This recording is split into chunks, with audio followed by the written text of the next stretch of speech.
Sa Lapu-Lapu City, titulo sa yuta nga gikwestiyon pa sa korte ang nanag-iya nini. Makadaghang higayon nga nabaligya mga biktima gidangog sa buhatan sa mayor. Si Loan Merondina sa report. Sa social media, nabasa ni ining usa ka babaeng sakop sa Philippine Air Force ang luna sa Puruklubi, Barangay Kanhulaw nga gibaligya sa tag 5,000 pesos per square meters Nobyembre sa miaging tuig. Gichat niya ang ahente niini kinsa nakapakita usab og mga dokumento sa luna. Nahangyo pa niya kini sa tag 4,500 pesos per square meters. Disyembre 1, nakadesisyon siyang paliton kini ug nagpakuyog pa siya sa iyang mga ginikanan atol sa pagbayad niya sa 450,000 pesos cash alang sa 100 square meters nga luna. Apan pagkaingon ugma, nabasahan na lang usab niya sa social media nga daghan na ang mga mereklamong na biktima sa gibaligyang luna nga iya usang napalit. Amo siya gi-confront, nag-asmi kung nganong kuan lahi ng mga tag-iya sa yuta nga imong gibaligya. Tas ni ana siya nga for recovery daw ang yuta.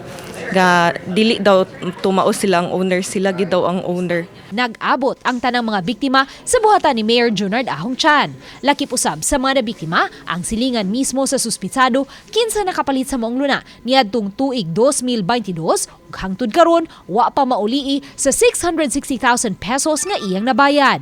Mato ni Kanhulaw Barangay Captain Rufo Biring sa miaging tuig pa siya gitahasan sa mayor pagsusi niini tungod sa kadaghang reklamo batok kang Lenda Pacaldo. Gani miabot na sa napo ang iyang nahatagan og certificate to file action. Mga sobrang islas na po kay ang uban ko na ni ma'am sigon sa sulti ng Glinda katong mga ni atras na yang gipulihan og lain.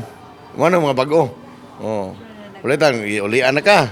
Oh, yang gibaligya sa lain. Motong uban pod wa kay bawo sa background sa kaso, nainganyo po sila. Atubangan sa mga reklamante, gihatagan ni Chan si Glenda og higayon nga makapasabot sa iyang habig. Kanang yuta mayor, kuan gina siya, recovery gina siya actually. Unya, despite magani ana naman gani migi. Lagi nganong na maligya kag yuta nga wa pa gani decision sa korte. Wa pa. Na kay kapamatuod nga imo nang yuta. Ang kanang yuta napa na susgado. Kibaw mo ana? Sa inisyal nga ihap, dulan sa 3 milyones pesos ang kinatibuk ang nabayad sa mga reklamante. Imagine ni pila ni kabuko nga naa dinhi. Pero actually mayor ang uban di pangripanan naman na ako. Ripanan lagi nimo, pero undangan na imo pagpangilad. O wala naman Ayan na. baligyan na. Kakano na may bago mga reklamo. Nganong may bago mingon kag way bago. Kisa may bago nga nabiktima karon.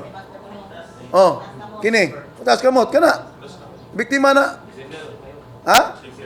December 1. Gawas kang Glenda, nasayran nga may mga ahente usab siya. Busa na desisyonan ni Chan. Maabot ang kwarta kanang imong 400,000. Lungagi pa na kay di na kaigo ni mga tawanang kuan.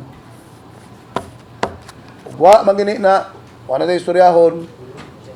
Aton tas korte mag wanda. Uban ni Marlon Melgazo, og Rod Prado, Luan Merondina, Balitang Bisdak.